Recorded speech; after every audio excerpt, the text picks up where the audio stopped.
Halo semuanya, hari ini aku mau menjelaskan mengenai peraturan-peraturan atau persyaratan-persyaratan ataupun dokumen-dokumen yang dibutuhkan waktu kalian mau bikin visa Ausbildung di Jerman.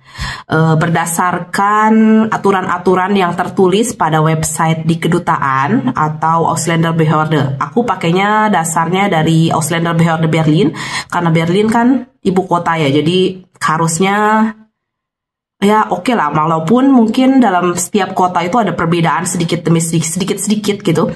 Tapi yang pasti sih Berlin harusnya cukup meyakinkan gitu ya dari Berlin. Oke, kita mulai aja. So, aku akan mulai yang pertama, yaitu waktu di kedutaan Indonesia di Jakarta. Ya, ada juga di Surabaya, ada juga di Bali katanya. Tapi aku sih yang di Jakarta ini aku lihatnya. Unterlagen atau dokumen-dokumen yang dibutuhkan apa aja. Nanti akan aku tampilin juga, kalian bisa lihat di sebelah di mana itunya, websitenya, dan kalian bisa baca sendiri. Maksudnya aku ini nggak asal ngomong, tapi memang tertulis gitu aturannya.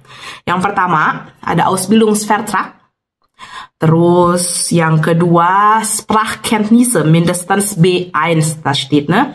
Also maksudnya kalian harus ikutan sekolah bahasa mungkin di Jakarta atau di Indonesia sampai tingkat B1 dan harus mendapatkan sertifikat B1 juga tentunya. Dan yang ketiga ada Sicherung des Lebensunterhalts. Itu maksudnya jaminan untuk jaminan kehidupan kamu di Jerman gitu. Maksudnya lebih dengan kata lain, kamu punya uang yang cukup, kamu nggak akan jadi gelandangan, nggak akan jadi minta-minta gitu contohnya.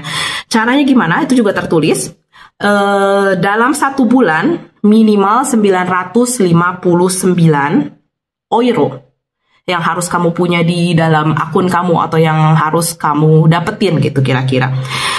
Itu bisa dengan spare konto atau akun yang diblok, block account namanya, yang kamu misalnya dalam 1 bulan bisa pakai, atau enggak dalam 1 bulan hanya misalnya bisa keluarin uang, bisa ambil uang dari konto itu misalnya cuma 200 euro atau 300 euro. Dulu juga aku bikin kayak gitu dan ternyata sekarang juga masih tertulis, masih dibutuhkan gitu ya. Atau katanya Abgabe einer Verpflichtungserklärung. Itu artinya kalau misalnya kalian punya keluarga di Jerman atau orang tua di Indonesia cukup kaya raya gitu, dan mereka bisa ngasih surat yang kayak ini nih, anak ini akan kami jamin gitu. Kita nggak akan mungkin keuangan kita cukup untuk menjamin anak ini gitu. Surat itu yang dibutuhin. Verpflichtungserklärung bikinnya di mana? Kalau di Indonesia mungkin bikinnya di kedutaan Indonesia ya, di Botschaft. Tapi kalau di Jerman sendiri sih bikinnya di Ausländerbehörde. So, terus kalau ada yang nanya juga kan, tapi Ausbildung dapat gaji, masa kita harus tetap bikin block account ini? Di sini juga tertulis karena Ausbildung memang dapat gaji, sehingga Nachweis gajinya atau surat keterangan kalau kalian dapat gaji juga bisa dilampirkan. Dan kalau gajinya nggak mencukupi, yang tadi itu totalnya kan 959 per bulan. Kalau misalnya gaji neto, bukan bruto ya, neto. Kalau misalnya gaji netonya nggak mencukupi 959 ini, katakanlah misalnya kalian dapat gajinya per bulan neto 700 euro misalnya. Berarti kan masih kurang 259 euro. Nah, 259 euro ini harus dikalikan 36, karena 36 bulan sama dengan 3 tahun. Kalau misalnya Ausbildungnya 3 tahun, 256 kali 36, dan totalnya ini, total 259 kali 36 ini totalnya harus dibikin spare konto lagi atau dibikin block account, sisa yang dari kekurangannya itu, atau yang seperti aku bilang tadi pakai Verpflichtungserklärung gitu. Habis itu biasanya aku baca-baca juga kalau dari Botschaft Indonesia misalnya Unterlagen atau dokumen kamu udah mencukupi atau cocok atau oke gitu misalnya, kalian akan dapat visa, tapi visa Ausbildungnya nggak buat 3 tahun, 3 bulan, hanya dapat 3 bulan. Dan 3 bulan itu terus sisanya gimana? Sisanya kamu harus ngurus di Jerman begitu sampai di sini di Ausländerbehörde. Tapi yang pertama kali kamu dapat dari Botschaft Indonesia itu dapatnya pertama 3 bulan dan harus kamu perpanjang begitu kamu sampai di Jerman, begitu. So, setelah kamu sampai di Jerman, seperti yang aku bilang tadi, kamu harus ngurusin lagi visa harus perpanjang visa lagi. Kan tadinya cuma dapat 3 bulan. Terus untuk dapat 3 tahun, kamu harus urusin lagi visanya. Yaitu dengan cara, yang pertama kamu harus bikin termin dulu di Ausländerbehörde. Bikin termin di Ausländerbehörde ini nggak mudah ya. Soalnya banyak banget orang yang harus perpanjang visa atau bikin visa juga. Jadi biasanya begitu sampai ke Jerman, kamu harus langsung cari termin buat Ausländerbehörde. Biasanya kalian bakal dapet terminnya 2 atau 3 bulan. Tapi kalau yang hoki sih bisa juga dapetnya dalam minggu depannya. Tapi itu jarang terjadi. Biasanya 2 dan 3 bulan baru kamu dapet termin gitu. Tapi kalau misalnya visa aku cuma nyampe Februari gitu misalnya. Tapinya baru dapet termin bulan Maret. It's okay, nggak apa-apa. Yang penting kamu bisa memperlihatkan surat itu kalau kamu udah punya termin di bulan Maret gitu dan kamu aman, kamu bisa stay dulu di Jerman selama kamu punya Nachweis ini gitu.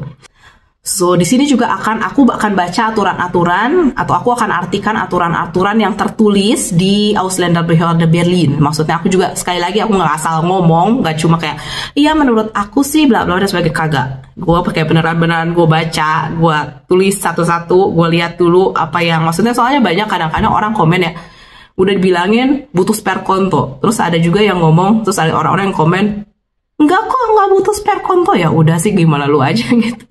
Maksudnya makanya hari ini aku bacain aturan-aturan yang tertulis di Ausländerbehörde itu. Kalau kalian percaya atau nggak percaya ya terserah lah, kalian juga bisa baca, kalian juga bisa google. Kalau emang menurut kalian nggak butuh spare konto ya udah nggak butuh. Kalau misalnya menurut kalian butuh ya udah butuh, terserah lah, terserah lu mau percaya atau enggak gitu ya. So, di sini tertulis Aufenthaltserlaubnis für eine schulische Berufsausbildung beantragen. Atau yang ada juga yang ditulisnya für eine betriebliche Berufsausbildung beantragen. Apa yang dimaksud schulische Berufsausbildung? Apa yang dimaksud betriebliche Ausbildung? Also schulische Ausbildung itu artinya kalian ngelakuin Berufsausbildung cuma di sekolah. Jadi nggak ada prakteknya. Ini maksudnya kayak belajar di sekolah biasa bersama kolega, bersama teman-teman satu sekolahan.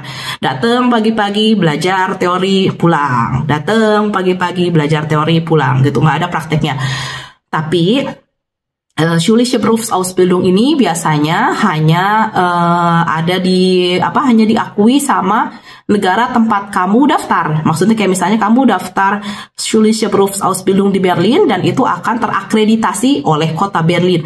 Tapi kota lainnya belum tentu mengakreditasi sekolah ini gitu. Makanya jadi nggak banyak orang yang pilih ini kecuali kamu mungkin emang orang Jerman asli dan kamu agak males buat ikut-ikutan betriebliche Berufsausbildung. Tapi buat Ausländer itu sangat jarang. Yang banyak biasanya kita ikutannya betriebliche Berufsausbildung.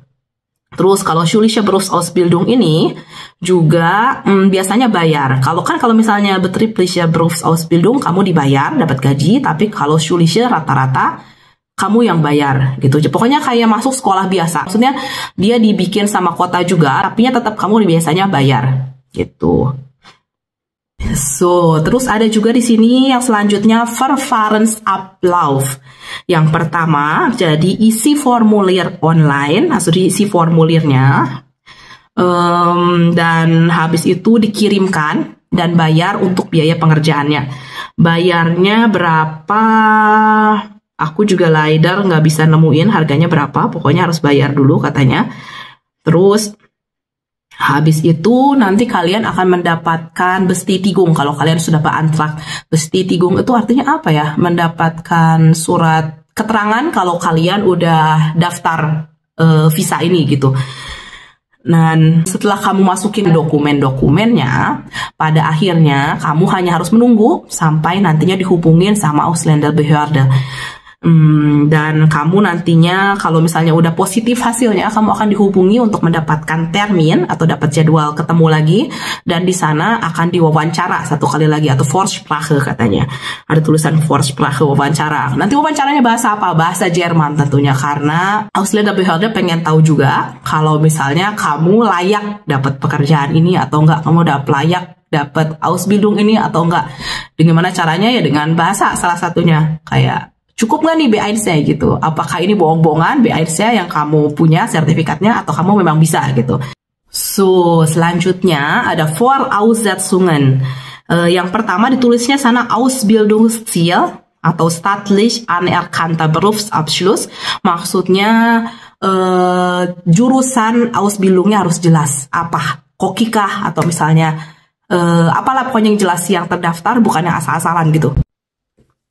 So, lalu yang kedua ada anerkannter Bildungsträger, maksudnya sekolahan tempat kamu menjalanin Ausbildung ini juga harus jelas. Maksudnya nama sekolahnya tertulis, terdaftar di Jerman, bukan yang asal-asalan gitu.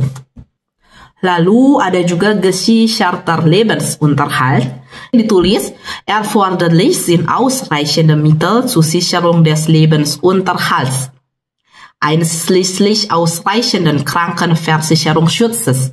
So, jadi maksudnya kamu punya uang yang cukup untuk menghidupi kamu di Jerman, dan di dalamnya juga termasuk Krankenversicherung atau asuransi kesehatan yang cukup gitu katanya.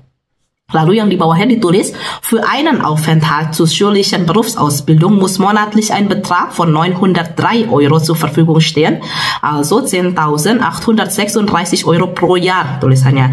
Dan di sini tertulis ya, aktueller Wert für das Jahr 2024.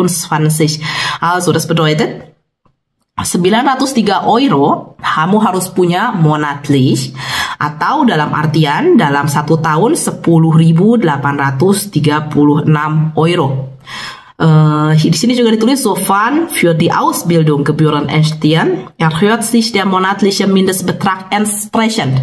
Itu maksudnya kalau misalnya Ausbildung kamu harus bayar. Kayak tadi kan yang aku bilang kalau schulische Berufsausbildung, kalian jangan panik dengan, jangan bingung. Tapi kan ini buat schulische Berufsausbildung, aku kan ikutnya betriebliche Berufsausbildung. Aku udah bandingin si schulische Berufsausbildung dengan betriebliche Berufsausbildung, itu Voraussetzungennya sama. Benar-benar sama. Yang bedanya cuma uangnya pun sama, semuanya sama sebenarnya. Yang beda apa ya? Yang beda cuma Unterlagennya. Dia tuh tulisin banget harus butuh Arbeitsvertrag dan Ausbildungsvertrag. Gitu, selesai. Yang lainnya sama, semua sama, butuhin sama. Makanya akhirnya aku ambil aja dari sini sama aja lah. Terus habis itu ya lanjutin lagi. Tadi kan seperti yang tadi aku bilang itu, kalian udah dapat uang, dapat gaji dari Berufsausbildung. Terus kalian bakal nanya, ini gimana dong, masa aku butuh spare konto sebanyak ini? Ya, wie gesagt, tadi misalnya kalian cuma dapat neto 700, sekali lagi neto. Kalian bakal dapat Vertrag yang tertulis di atas Vertrag itu bruto. Yang kalian dapat di tangan belum tentu sebanyak itu. Katakanlah di brutonya tertulis 1.000 euro. Yang kamu dapetin di tangan kamu bukan 1.000 euro. Bisa jadi 700 atau 600, kita nggak tahu. Tapi kira-kira segitulah. Nah, katakanlah misalnya kamu dapatnya 700 euro per bulan neto. Lalu ini kan yang kayak tadi ini kurang, harusnya 903 euro zur Verfügung stehen, steht hier. Dan berarti 903 kurangi 700, 200 euro dikali 36 bulan, dan hasilnya itu yang harus kamu penuhin untuk dibikin jadi spare konto. Gitu. Yang selanjutnya ada Ausreichende Krankenversicherung. Tuh tulisannya gitu. Nih ada tulisan juga di bawahnya, Sie sind in Deutschland krankenversichert, entweder in der gesetzlichen Krankenversicherung oder in einer vergleichbaren privaten Krankenversicherung, katanya. Dan tertulis selanjutnya, eine ausländische Krankenversicherung genügt grundsätzlich nicht. Artinya, jadi kalian harus punya Krankenversicherung atau asuransi kesehatan di Jerman. Di Indonesia juga mungkin bisa aja kalian bikin asuransi kesehatan A, B, C, D gitu. Tapi nggak diakui, di sini nggak ditulis, nggak genug grundsätzlich nicht, berarti nggak cukup gitu. Kalian harus punya asuransi yang kalian bikin di Jerman pada akhirnya. Nanti begitu kalian sampai, kalian seharusnya langsung bikin asuransi kesehatan. Kalau yang Gesetzlichen Krankenversicherung yang terkenal itu TK atau AOK. Tapi kalau yang privat itu masih banyak banget, Hanse, Merkur, Idis, Undas. Kalian harus cari sendiri di Google. Aku sendiri pakai TK sampai sekarang. Yang selanjutnya Hauptwohnsitz in Berlin, also Sie wohnen in Berlin, karena aku ini ambilnya Ausländerbehörde Berlin. Mungkin kalau kalian ambilnya Ausländerbehörde Frankfurt dan tulisannya Sie wohnen in Frankfurt, ne? Ein Zweitwohnsitz in Berlin reicht nicht aus. Jadi maksudnya kalian perlu banget Anmeldebescheinigung in Deutschland, in Berlin auf jeden Fall, ne? Yang selanjutnya aktuelle E-Mail-Adresse, karena kalian nanti bakal dikontak sama Ausländerbehörde per email untuk kayak bikin termin atau untuk ngasih tahu kalau kalian dapet visanya atau enggak, gitu-gitu semua akan dihubungi per email. Yang terakhir, für die Online-Antragstellung, Zustimmung zum elektronischen Bezahlverfahren. Akhirnya harus bayar, katanya bisa pakai kreditkarte atau PayPal. Masuk yang selanjutnya ada erforderliche Unterlagen. Di sini ditulis Antrag auf Erteilung der Aufenthaltserlaubnis zur Ausbildung und Weiterbildungszwecken.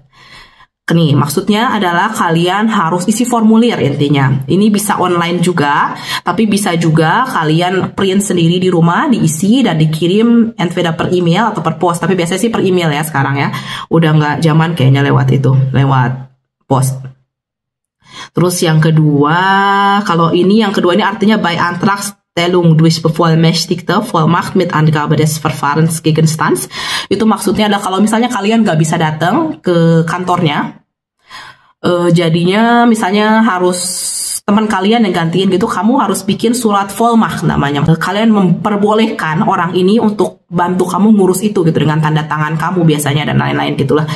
Tapi biasanya sih harusnya buat yang pertama kali sebaiknya kasih waktu buat ke Ausländerbehörde, kamu harus ngurusin sendiri karena itu lebih meyakinkan dan jadinya lebih sicher aja buat kamu dapat visa gitu. So, yang selanjutnya Passkopien in Farbe. Maksudnya adalah paspor kamu, fotokopi dari paspor kamu tapi berwarna. So, ini selanjutnya, wenn Sie bereits eine Aufenthaltserlaubnis zu schulischer Berufsausbildung oder einen anderen deutschen Aufenthaltstitel besitzen, Kopie Ihres Aufenthaltstitel. Nah, kalian kan pasti udah dapat yang dari Botschaft Jakarta itu yang 3 bulan itu. Nah, itu juga harus dikopi, diliatin ke mereka. Gitu.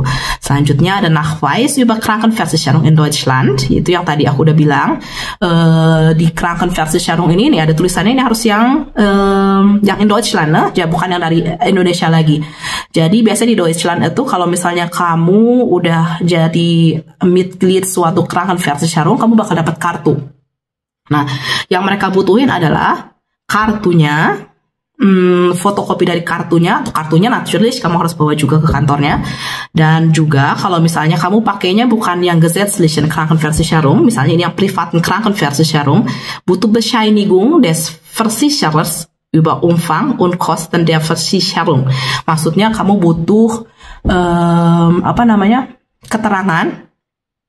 keterangan tentang asuransi ini mengenai apa aja yang mereka cover dan berapa banyak yang mereka cover gitu.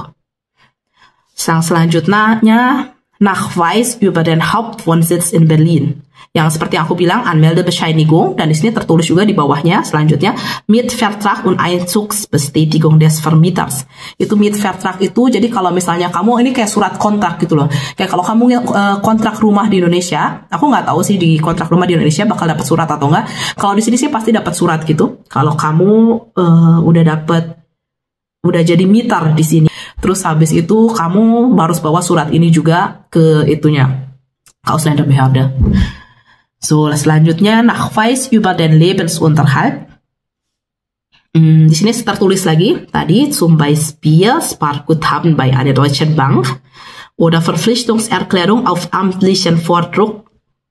Also Sparguthaben artinya Sparkonto atau blocked account. Yang kedua Verpflichtungserklärung, yang tadi aku bilang itu kalau kamu punya keluarga di Jerman atau di Indonesia yang cukup kaya raya, terus bisa menanggung atau misalnya bisa kasih surat jaminan, itu namanya Verpflichtungserklärung. Terus yang selanjutnya Stipendienbescheinigung, terus notariell beglaubigte Erklärung der Eltern. Tuh, ini juga misalnya yang tadi aku bilang, itu kayak hampir mirip sama Verpflichtungserklärung cuma dari Indonesia. Jadi kayak misalnya orang tua kamu, yang tadi aku bilang itu orang tua kamu cukup kaya raya dan bisa menjamin kamu selama kamu tinggal di sini. Bisa pakai itu juga, caranya dengan Nachweisen über das Einkommen der Eltern in den letzten 6 Monaten Arbeitsvertrag über Nebenjob. So, ini kasih nachweis lagi, kasih keterangan mengenai penghasilan orang tuanya di dalam 6 bulan terakhir. Juga biasanya Kontoauszug, terus Arbeitsvertrag über Nebenjob. Nah, ini yang agak baru. Aku baru lihat di 2024. Kalau dulu zaman gua waktu Ausbildung gua nggak boleh bikin Nebenjob. Tapi ternyata sekarang Ausbildung boleh bikin Nebenjob juga 20 jam per minggu maksimal tulisannya. Dan itu tapi harus seizin tempat Ausbildung kamu dan tidak mengganggu jam Ausbildung, tulisannya kayak gitu. 20 jam per minggu itu berarti kamu boleh kerja 4 jam dalam sehari selama 5 hari kerja gitu. Ya lumayan juga. Kalau misalnya memang bisa cari kerjaan, jadi kayak dapat seharusnya dari Nebenjob mungkin bisa dapat 200-300 euro tambahan, dan itu nggak akan versteuert atau nggak akan dipotong steuer lagi. Jadi lumayan kalau misalnya bisa dapat juga, walaupun aku nggak pernah tahu ini mudah atau susah untuk dapetin Nebenjob kayak gini ya, tapi bisa dicoba gitu. Terus bei Verlängerung alternativ auch Kontoauszüge der letzten 6 Monate oder Nachweise über sonstiges Einkommen. So, kalau mau perpanjang, aku nggak tahu kalau yang dari Indonesia termasuknya yang erstmalige Erteilung atau Verlängerung. Kalau misalnya kalian masuknya ke Verlängerung, berarti kalian perlu ngeliatin Kontoauszüge kalian letzten 6 Monaten, dan atau ini Nachweis über sonstiges Einkommen ya, contohnya yang Nebenjob tadi gitu nah. Yang terakhir ada Gebühren atau bayarnya berapa. Di sini ditulis 100 Euro für die erstmalige Erteilung der Aufenthaltserlaubnis. 100 Euro buat kalau yang daftar pertama kali. Yang keduanya 96 Euro itu untuk Verlängerung der Aufenthaltserlaubnis sampai 3 bulan. Nah, biasanya kalau kalian kurang-kurang dokumennya, kalian bakal masuknya yang ini 96 euro ini. Dia jadinya cuma dapat 3 bulan tambahan lagi, tapi kalian tetap harus bayar 96 euro gitu. Dan yang terakhir 93 euro kalau kalian dapat Aufenthaltserlaubnis lebih dari 3 bulan. Bingung ya kenapa lebih murah ya, karena kalau misalnya dapatnya cuma 3 bulan berarti kan kalian bakal harus kerjain lagi kayaknya, jadinya harus bayar lebih mahal gitu buat waktunya. Mungkin ini 93 euro tapi jadinya kalau yang itu ya. Dan yang terakhir durchschnittliche Bearbeitungszeit. So, hier steht, wenn Ihr Antrag positiv geprüft wurde, erhalten Sie einen Termin zur Vorsprache. Yang tadi aku udah bilang, kamu nanti bakal dapat termin atau dapat janji temu untuk wawancara atau Vorsprache. Yang kedua, im Termin erhalten Sie eine schriftliche Bestätigung über den rechtmäßigen Aufenthalt bis zur Aushändigung des bestellten Aufenthaltstitels. Darin steht auch, in welchem Umfang Sie bereits arbeiten dürfen. So, nanti ditulis juga, kalau misalnya kamu udah dapat termin, kamu bakal dapat surat keterangan lagi. Yang aku bilang itu jadi maksudnya misalnya kamu visanya cuma sampai Februari, tapi kamu dapat terminnya bulan Maret gitu, nggak apa-apa asal kamu dapat keterangan ini. Di situ juga tertulis kamu boleh kerjanya di mana. Ya pokoknya kalian udah boleh kerja, ada tertulis di situ lah gitu. Terus ini ada tertulis yang terakhir, nach der Vorsprache dauert es 4 Wochen, bis die Aufenthaltserlaubnis als elektronischer Aufenthaltstitel ausgestellt ist und abgeholt werden kann. Itu maksudnya setelah wawancara, setelah Vorsprache, kira-kira 4 minggu sampai kalian dapat kartu kayak KTP gitu, KTP temporary, KTP yang namanya elektronische Aufenthaltstitel, nanti dapat juga per pos, bakal dikirim. Lain salah, bukan per pos. Ini tulisannya abgeholt werden kann, dan kalian harus ambil di sana nanti kalau misalnya udah selesai gitu. Ya, begitu saja. Ya, udah sih sebenarnya gitu doang ya kira-kira persyaratannya. Kalau kalian masih mau tahu lebih lanjut atau ada pertanyaan, boleh tulis di komen. Tentunya nanti akan aku jelasin lagi berdasarkan apa yang tertulis. Jadi kalian bisa tanya lagi kalau misalnya ada yang kurang atau kalian butuh info tentang sesuatu, nanti akan coba aku jelasin. Dah, gitu aja. Dadah!